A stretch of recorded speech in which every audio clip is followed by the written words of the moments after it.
Hey guys, I'm Sifu Mike, and in this video, I'm going to review Clerks 3. It's a film that I saw, and I'm reviewing, so make sure you watch this entire video, okay, from all the way to the end, because I'm not going to talk about just the film by Kevin Smith, but I'm going to be talking about the convenience tour in which he showcased it everywhere he went, like a band. He went on the road showing his movie to people and then talking about it afterwards. I'm going to be giving my review of that, this whole video.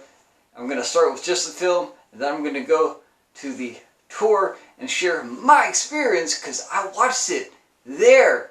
Okay, so I'm going to be talking about the film first. Like I said, watch the whole thing, like the video, subscribe to the channel if you haven't done so already, leave a comment, even if it's like, hi, I watched it too. Alright? If you don't like this video, screw you. Don't even watch it. Okay? Watch something else. Or, at the very least, you can watch the movie Clerks 3 on YouTube. Alright? You can actually buy or rent a digital copy and watch this yourself, and I totally recommend that you do, because the movie is great. That's my first underlying takeaway from the whole thing, is that the movie is really good. Okay, I've seen all of Kevin Smith's stuff. Kevin Smith is the writer, director. Let me backtrack for those of you who aren't geeky enough to know who this man is. Kevin Smith is a writer, director, actor, and you can call it acting, but really he's in most movies without any lines, and all the parts are parts that he wrote. And so, but yeah, he does that, and he's also got like a bunch of comic books and podcasts. He's massive podcast empire, so to speak, as you would call it. It's just, he likes to talk. Man likes to talk, and he's very good at it, because that's one of the things that highlights in this film, is that the dialogue is amazing. Okay, that's probably his biggest draw, is that the dialogue is amazing. His camera work, not so much as like boom, it's like mine. It's like tripod, bam. It's just not even moving, no cuts or anything like that, just straight on.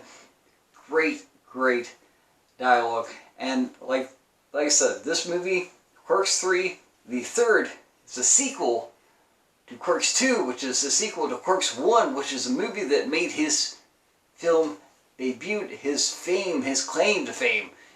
Been writing that thing for like, I think 28 years.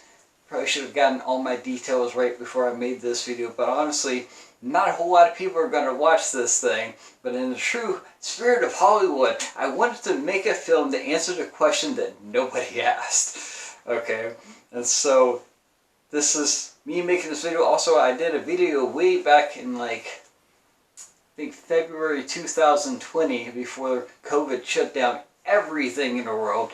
I went and saw Jay and Silent Bob Reboot on the Jay and Silent Bob Reboot Roadshow, which was another show. I think it was the first time that Kevin Smith had taken one of his movies out on the road in this particular format. And so I did a review of that back then. So to complete this set, I was like, let me do another review here.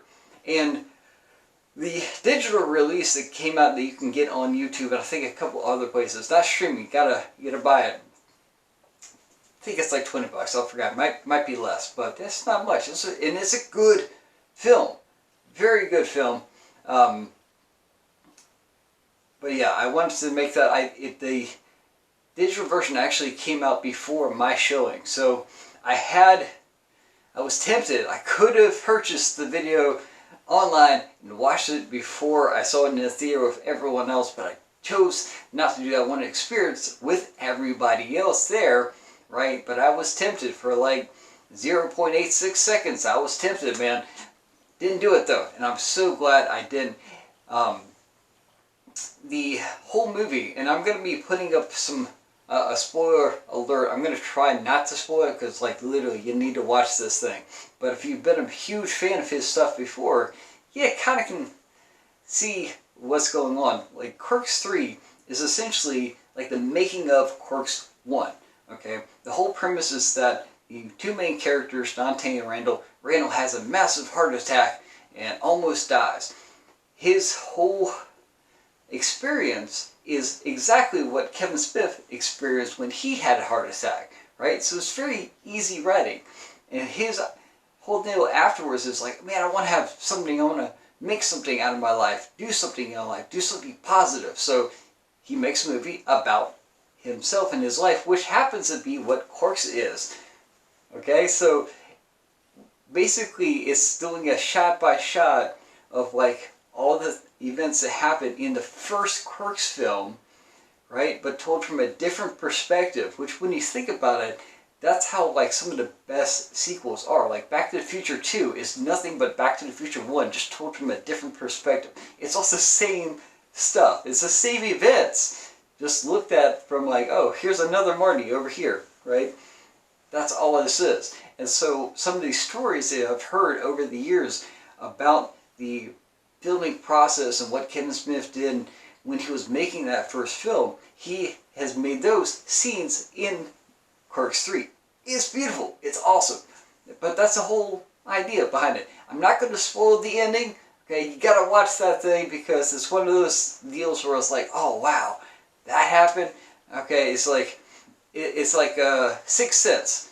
Like you think everything is going one direction, and then boom, you're like, what twist? All right, and it's just so.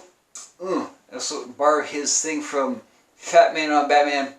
Just kiss, right? It's great, absolutely great. There is it's a hard R. I will say that. So if you have like young ones, don't have them watch this film unless they're in high school. Then they're probably already been exposed to everything that's in this film because there's a lot of language. Like I said, he likes words. He's very verbose, right? Very bombastic, and uses a lot of college words and a lot of the same word several different times in creative ways. It's very, very creative ways. And the thing is, the guy, forgot his name. I should have looked all this stuff up before I made this video. But the guy who plays Randall, the actor, is phenomenal in his ability to just ramble off these very complex pop culture joke references. Like they're nothing, like it's water, it just rolls off the tongue. It's a thing of beauty. And I'm still geeking out and cracking up over the Born Nativity scene, right? I'm not spoiling that scene, but it's like just hilarious puns and pop culture references. Just covers like 40 or 50 years worth of stuff, and there's like something for everybody. But again, it is very foul language oriented. So if you have a very young one, like so young they can't fit in the frame, they're like that tiny, don't take them to this film. Okay, if they're in high school, they're most likely have heard everything already in abundance, and so they'll be fine with it. So, that's kind of my review to film. You gotta go see it. It's good. It's very funny all the time, and there's got some very heartfelt moments. It is about having a heart attack, so of course it's going to have some heartfelt moments, right? Main character has a heart attack, and we also have some jokes, but it's pretty foul. I'll give that, but it's so funny. It is Kevin Smith at his best. It was one of the best things he's done in his career, which is kind of easy because it's based on the best thing of his career, right? He's been milking Clerks 1 since the very beginning, so of course the movie that is essentially a rehash version of Clerks 1 is going to be really good, and I don't blame him at all. This movie is phenomenal. Now, you don't need to see Clerks 2 or Clerks 1 to actually get this film and to still get the same kind of emotional pull out of it that you normally would. But having seen those definitely just enhances everything that's in this film. Okay, so I definitely recommend seeing this. It's one of those few things where the third film in the franchise is actually really good, if not better than the one that came before it. And so it's like, yeah, I totally dig it. So that is my quick review. I say quick, it's been I don't know, close to 10 minutes at this point of saying, hey, watch Clerks. It's a really good film. Okay, now I'm going to talk about the Convenience Tour, which is his showcasing of that film in small theaters. We're talking at most 2,000 people will fit in a theater. It's a very small, I think my showing had 1,000 seats.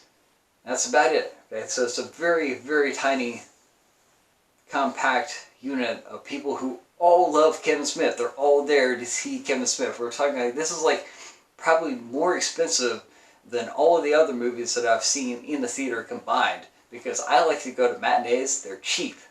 But I spent a pretty penny to go see this movie, not just because it's, well, not hard to see. Like I said, I could have rented this thing. Alright? I wanted to see this with Kevin Smith. He was there. He was behind the screen, actually, as we all like watched. He was behind us, watching us back. It was kind of weird. The last time he was in the back, behind us. Now he's in front of us. So it's just, I think next time he's going to be to the side somewhere. You know, he's just going to get every angle eventually. Right? Until he's like underneath us somehow.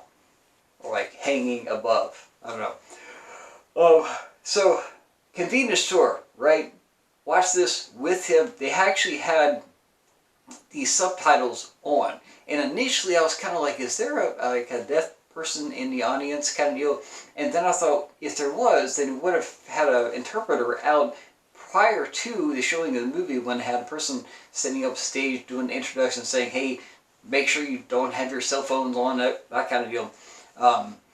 They didn't have that. So initially I was kind of like, why is this? And then as the movie progressed, I freaking loved that there were subtitles on there, because I would be laughing so hard at one joke that 9 times out of 10, when I laugh hard at one joke, I miss everything that comes after that for a good 30 seconds or so. Not the case with this. I was able to laugh and still read all the things that came below, and I was like, this is great. I'm not really missing it. I'm still catching all the beats and everything in a very dialogue heavy film. Like I said, man, that Randall character just is rattling stuff off like nothing. It's just flowing. Like, it's amazing. I kind of wonder how many takes it took him to get some of those things, or if he just speaks that way naturally. If he does, awesome, right? So the subtitles were definitely on there, and that's because he had a deaf person and another showing. And the interpreter was like, dude, when the movie starts, I'm not doing this mess. We're putting on the subtitles. Because they watch it ahead of time. He's like, no, too fast. My hands like, be like a blur, right? Not going to happen. But it turned out to be awesome. And I freaking love it. Normally, I don't ever have subtitles turned on. I'm not a big subtitle fan, because most of the time, whenever I'm watching like film, or a TV or movie or something, it's while I'm eating, okay, during like my lunch and dinner breaks, is that I'm watching and eating at the same time. But I can't really watch and eat and read at the same time. It's just very complicated. It's just too much going on. I end up missing something. The food gets cold, or I miss words. I can't tell what on. It's very much like trying to juggle and masturbate at the same time. There's just too many balls in the air, man. Just not going to ever happen. I'm not going to try it. Don't like it. But in this case, I was just able to watch and read. It was beautiful. Should be more often. More places should have the subtitles on during the showing, because they're not really distracted. Like, people talking during the film, that's not cool, right? But having subtitles play at the end or during it, that's cool. I like it a lot. So the subtitles played, film goes all the way through, and I made sure this time that I got a seat, because there's a seating chart that you can apply for. I got a seat based on where the microphone would most likely be placed, because I was there last time, right? So I wanted to get there, and I wanted to ask my question, because I asked the question last time, and I wore the exact same stuff that I'm wearing now. Okay, that was the thing. So I wanted to make sure that I get up there and ask a question, because I know that at best he only ever answers 3 questions. And in my showing, he only answered 3 questions. 4 people got up to the microphone. Poor guy, the last guy, he just didn't let him finish. Just kept talking, and the guy never asked the question. And I felt really bad for her, because we were running out of time, and I went up afterwards to that guy and was like, hey, out of curiosity, what was your question? because he never got a chance to ask it. But I got to ask mine, right? And that was very important for me to be able to ask my question, because I'd gotten up there last time and I asked a question related to his career, a very obscure story in his career that like him and 10 people in the audience got during that showing. During this showing, I asked the same stupid question, only he got it. Right? So it's a very obscure thing. And when I first, I knew for a fact that, and I'm not spoiling my question, it's my question, and I have all intentions of asking the question again for the third time the next time he comes through my town in Durham, North Carolina, Carolina Theater. I'm name dropping all those things for him. But yeah, I want to keep asking my question, and I'm going to wear the same stuff because I want to see if he actually remembers me, because he totally didn't. Anyways, so my question is related to an obscure fact in his career that's related to a story that he's told many times that happens to be about when he wrote a script for Superman back in like the late 90s, mid 90s, I think. So that kind of gives you a clue. And that's all I'm saying about that. But yeah, so I asked my question the first time and I got a laugh out of him. I was like, yes, that's what I wanted. This time I was like, I'm going to get a laugh out of him, right? That's my goal. He's been making me laugh for like a decade. And I just wanted to return the favor. And so if I can make a comedian laugh, awesome. Now granted, he's stoned. He's a massive, like, prolific stoner. And during this time, he was even said so, he was just baked out of his mind. I don't think he was baked last time because my introduction was all I needed to do to make him laugh. So I'll go ahead and tell you that. When I came up there, I was like, hey, I'm Michael. I'm a longtime fan, just not a big fan, because as you can see, I'm very skinny. That was all it took, man. He got a chuckle. I was like, dude, I'm done. Throw in a towel, right? That's it. That's all I need. But I was like, let me follow it up because I'm behind the crowd for the most part. Let me see if I can make them laugh too. So I was like, on a good day, if I turn sideways, I disappear. But not today, because today I'm wearing my big boy pants. And that was enough to get the rest of the crowd. So I was like, I'm good. I don't even need to ask my stupid question that I know will get another laugh. And it did. Alright? Thing is, it was more applicable and poignant to the movie than I thought, right? Because it led him to telling a story about an alternate ending for Clerks, and I've never actually heard him tell this story, so I'm not going to like say what that ending is. There's a spoiler thing I'm going to be putting up because in case he has actually told the story, but I don't think he told that story ever, because that alternate ending for the first Clerks is what became his ending for the third Clerks. Okay, gotta get my fingers right. I'm like, over here, yeah. Trying to keep the eye line, but at the same time, it's like I like looking at me. I'm right there. Yes. Anyways, so his alternate ending for the first Clerks, which he never did, thankfully, became the ending for the third film. So it all comes in a complete circle, and it's absolutely beautiful. It is incredibly amazing. And my question got him to tell that story and I'm sitting there going, this is gold. I've never heard this before. And as much as he likes to talk, as many stories as he has, and I've heard a bunch of his stories, I mean, at this point, I could probably tell or do an evening with Kevin Smith without Kevin Smith being there. I know his stories, which is why, like, when the fourth dude got up, when he started talking about himself, he mentioned that his dad had brought him there and that he was a teenager, and Kevin Smith just went off on that and started talking about his time with his dad in the movies and everything. And I was like, oh, this kid is, at that point, man, I was like, this kid is not going to get a chance to ask his question, because his tormentor, I believe her name is Lisa, Liv, I could be totally wrong. It starts with an L. Anyways, she was there on the side. She's got these cue cards. I've heard him talk about it before, that say like 20 minutes left, 10 minutes left, 5 minutes left, you're overtime, stop talking, please stop now, that kind of deal.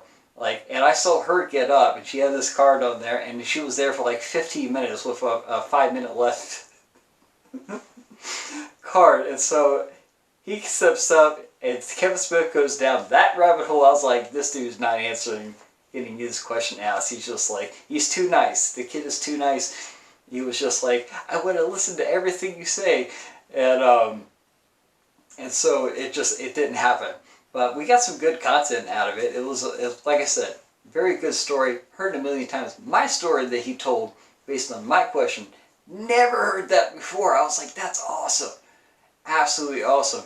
And like I said, very poignant to the movie that we had just seen. And so this is pretty cool. I did have a follow-up question in case in the event that he did actually recognize who I was. He didn't. I don't know how much easier I could have made it. I've asked the same question and I wear the same outfit that I did last time. Granted, he is a stoner and has been almost 3 years. Last time I saw was April 2020. Right, so been a while, been a hot minute, and like I said, he's a stoner. All right, so I never actually got to my follow-up question.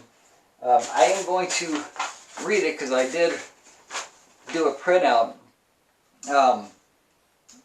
Mostly the reason why I did the printout is because I wanted to actually give this to him. On the back, I have a cameo scene that I wrote that I wanted to be in the film. It was like, if you like this film, right, here's my cameo scene, let me be in your film. So I was like, why not? It's actually a scene I've written for that can play in any film, so it doesn't even have to be his. That's why I'm not going to read you my scene, because I can still use my scene in something. I want a cameo in something. It's a really funny scene. The only thing is I did change the ending to make it more relatable to Kevin Smith. There's a joke in there that's like totally all of USQ USQ-averse at the very end that I think he would find exceptionally really funny. And if by chance you watch this film, let me know in the comics or comments or my email address tkfmma@gmail.com, and I can email this to you. Anyways, on this side I had the basically what I have is a film proposal, also set in the VSQ verse. I had to write it down because I was very tired. I did like 1,360 push-ups a couple hours prior to that. I was still sore and shaking from it. And that's actually part of my cancer fundraiser that I did in 2022. Oh, it was a recent cancer thing, so I did like push-ups every single day. If you want to see that, it's on my YouTube channel, TKFMMA.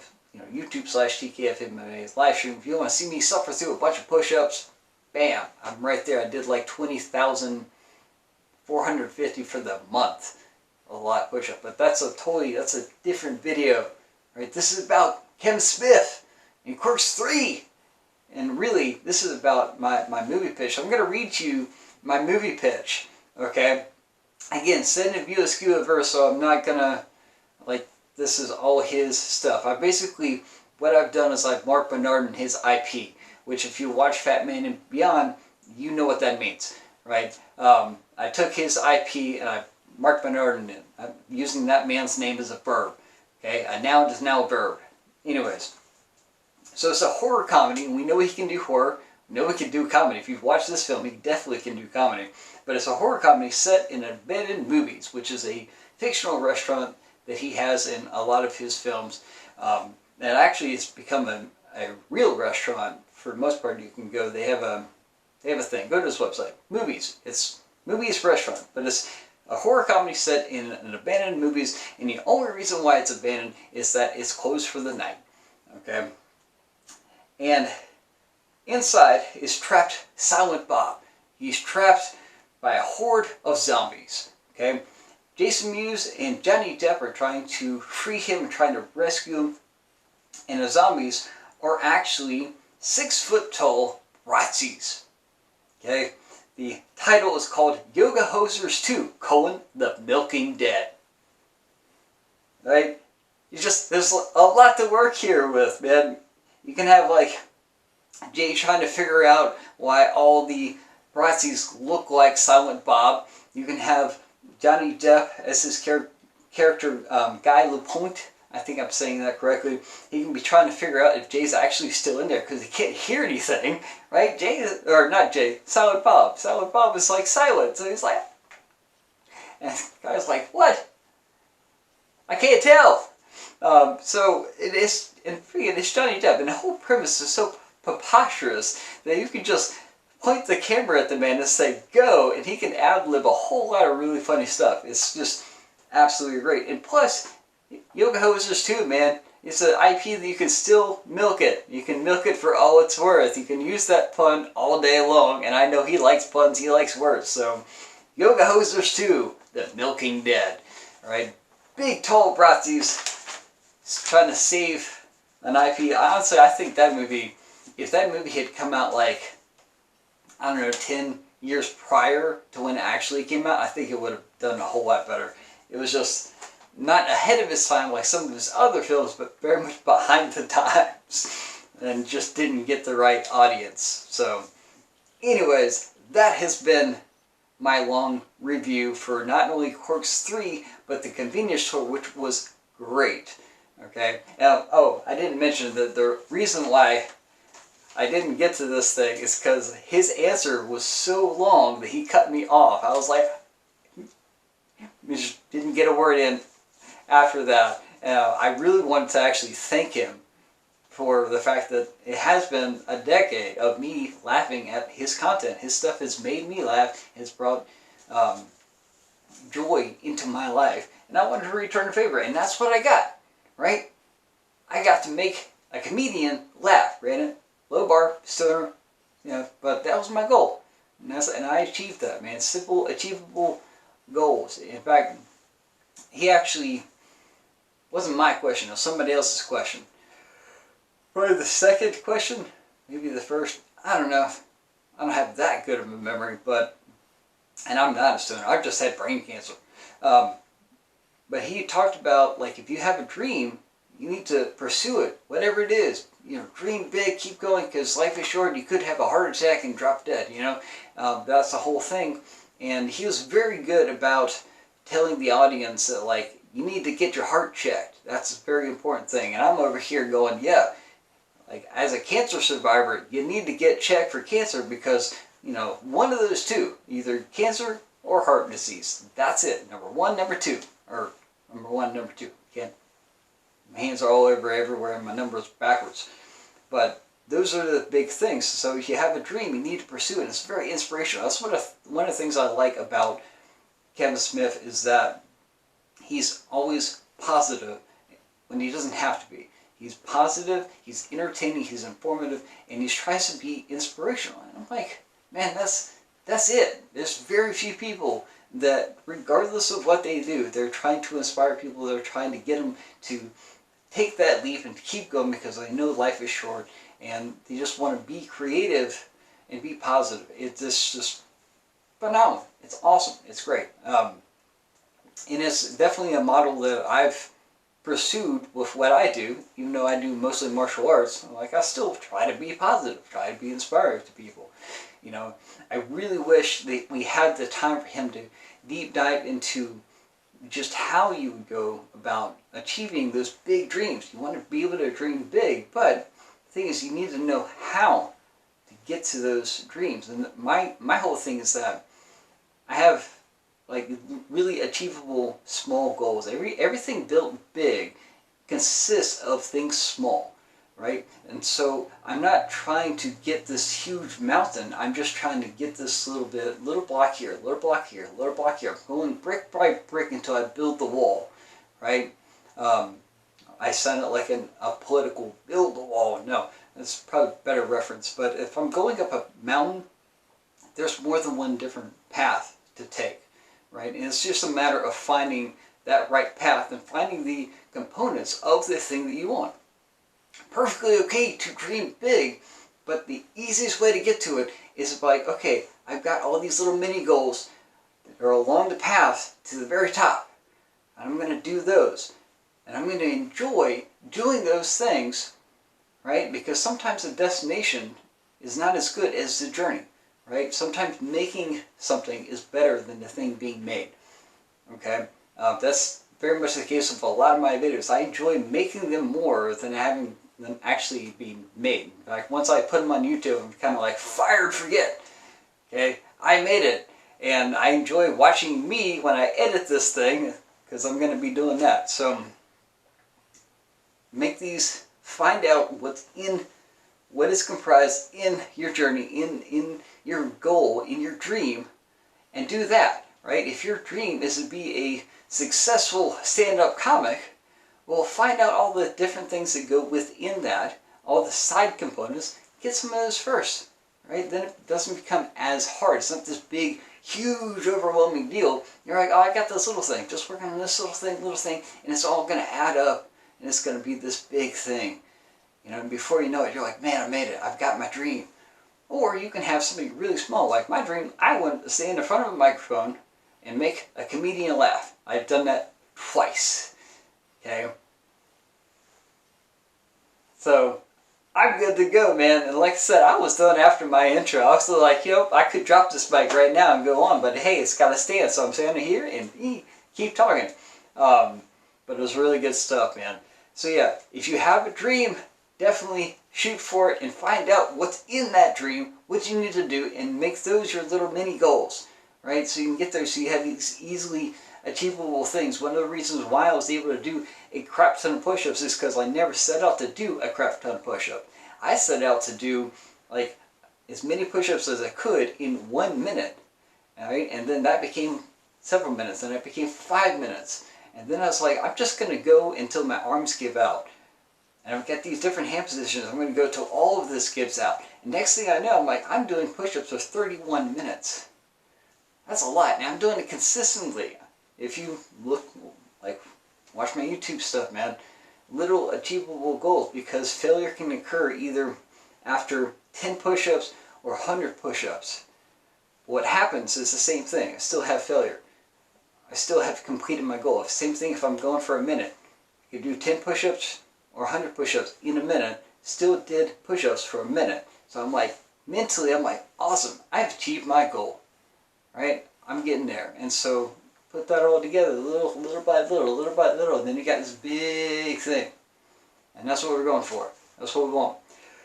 Anyways, this has been a very long review of the Clerks 3, which is definitely, like I said, that is a movie you need to see, man. Well, technically you don't need to do anything. You'll want to see this because it's a very good film. Highly entertaining and got a lot of heart. Okay, actually my heart's over here. It's just, I can't with this thing. The monitor is backwards. And so I'm like, raise your right hand. Whatever. I'm Sifu Mike. You guys be good to each other. Make sure to like, share, subscribe, hit the notification bell, which I think is here. Could also be there. Could be there. Could be there. Finger guns. Right? It's somewhere. Make sure you subscribe. Gonna do more of these things. And I hope you enjoyed this. Thank you for watching to the end. If you stuck with me this long, right? And listen to me talk, because I talk as much as he does. Like I said, he is my inspiration. Want to be like him, never shut up. Yeah. Sifu Mike. Be good to each other, guys. Take it easy.